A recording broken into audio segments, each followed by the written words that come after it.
कभी सोचा है कि क्या होता है जब कोई ऐसा इंसान जो भूतों को बस एक मजाक समझता है, उसका सामना एक ऐसी हकीकत से हो जाए जो उसके होश उड़ा दे? चलिए आज बात करते हैं एक ऐसे ही पैरानॉर्मल इन्वेस्टिगेटर की, जिसकी कहानी सुनकर शायद आपके भी रोंगटे खड़े हो जाएंगे। तो ये कहानी है स्वस्तिक की, जिसे इंटरनेट की दुनिया द नाइट हंटर के नाम से जानती थी। उसका हर वीडियो इसी एक लाइन पे खत्म होता था, देखा, भूत कहीं नहीं होते। और ये लाइन उसके लाखों चाहने वालों के लिए जैसे एक सच बन गई थी। देखिए, द नाइट हंटर के तौर पर स्वस्तिक ने अपना पूरा करियर ही इस बात पे बनाया था कि भूत, प्रेत, आत्माएं ये सब बकवास है।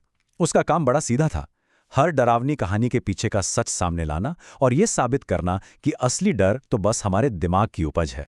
मतलब उसका फंडा एकदम क्लियर था, भूत एक धोखा है। और इस बात को साबित करने के लिए सबूत के तौर पर उसका पूरा का पूरा यूट्यूब चैनल मौजूद था। पर फिर उसे मिली एक ऐसी चुनौती जो उसके सारे तर्क, सारे विज्ञान को ताक पर रखने वाली थी। उसे जाना था एक ऐसी जगह जिसका अतीत इतना खौफनाक था कि वहां साइंस के नियम काम नहीं करते। वहां के लोग कहते हैं कि आज भी सुनसान रातों में उस जले हुए खंडर से बच्चों के हंसने और रोने की आवाजें आती हैं। सोचिए, एक ऐसी आवाज जो किसी की भी रूह कंपा दे। तो स्वस्तिक ने अपने लाखों फॉलोअर्स के सामने ऐलान कर दिया, वो उस रात शहर की सबसे डरावनी जगह से पूरी रात लाइव स्ट्रीम करेगा। और फिर वो रात आई। स्वस्तिक अनाथालय के अंदर घुसा, कैमरा चालू किया और अपने ही अंदाज में मजाक करते हुए लाइव स्ट्रीम शुरू कर दी। उसे क्या पता था कि ये रात उसकी जिंदगी की आखिरी रात होने वाली है। लेकिन जैसे जैसे रात गहरी होती गई, उसके तर्क की दीवारें हिलने लगीं। पहले एक मोशन सेंसर बजा तो उसने मजाक में टाल दिया। फिर 3 सेंसर एक साथ बजे, कमरे का तापमान अचानक से गिर गया। और फिर एक कुर्सी अपने आप जमीन पर घिसटने लगी। यह तो बस शुरुआत थी। और फिर हो हुआ, वीरान गलियारों में बच्चों के हंसने की आवाजें गूंजने लगीं। स्वस्तिक ने बहाना बनाया कि ये कोई रिकॉर्डिंग होगी, लेकिन इस बार उसके चेहरे पर जो खौफ था ना, वो उसके लाखों व्यूअर्स ने भी देख लिया। और फिर ठीक 3:33 पर जो हुआ वो किसी ने सोचा भी नहीं था।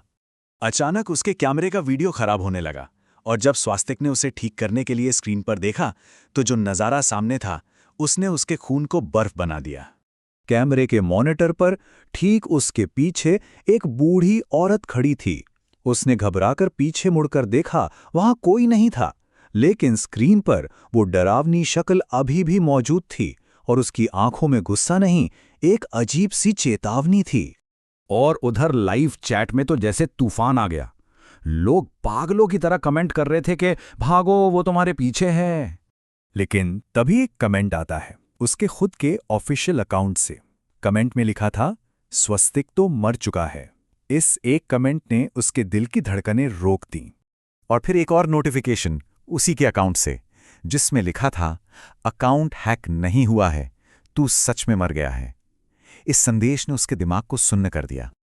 और बस वो कमेंट पढ़ते ही स्वस्तिक के दिमाग में बिजली कौंधी। उसे एक भूली हुई याद आने लगी, मुड़े हुए लोहे की, टूटते हुए कांच की और एक भयानक सच की। कहानी का सबसे बड़ा, सबसे डरावना ट्विस्ट यही था, स्वस्तिक भूतों को नहीं ढूंढ रहा था, वो तो खुद एक भटकती हुई आत्मा बन चुका था। उसे सब याद आ गया। अनाथालय तो वो कभी पहुंचा ही नहीं। रात के 2:35 पर हाईवे पर एक ट्रक ने उसकी कार को टक्कर मार दी थी।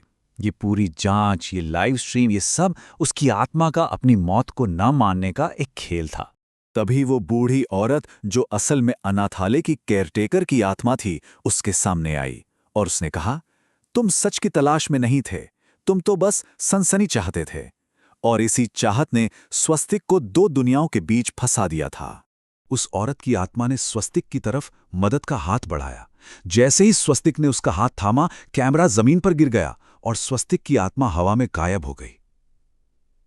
लेकिन लाइव स्ट्रीम, वो अब भी एक खाली कमरे को रिकॉर्ड कर रही थी। अब देखिए अगली सुबह क्या होता है। पुलिस को उस बंद पड़े अनाथालय के अंदर एक कैमरा मिलता है, जिसमें अभी भी लाइव स्ट्रीम चल रही है। वहां स्वस्तिक का कोई नामो निशान नहीं। और पुलिस की रिपोर्ट वो बताती है कि स्वस्तिक की मौत तो पिछली रात ही एक कार एक्सीडेंट में हो चुकी थी। तो सबसे बड़ा सवाल यही है, अगर स्वस्तिक की मौत एक्सीडेंट में हुई थी, तो उसका कैमरा उस बंद पड़े अनाथालय के अंदर क्या कर रहा था? ये एक ऐसा सवाल है जिसका जवाब आज तक किसी के पास नहीं। आखिरकार वो कैमरा सिर्फ एक गैजेट नहीं रहा, बल्कि खुद एक सबूत बन गया। उस वीडियो के बिल्कुल आखिरी फ्रेम में एक पल के लिए उस बूढ़ी औरत का चेहरा नजर आता है और फिर स्क्रीन हमेशा के लिए काली हो जाती है।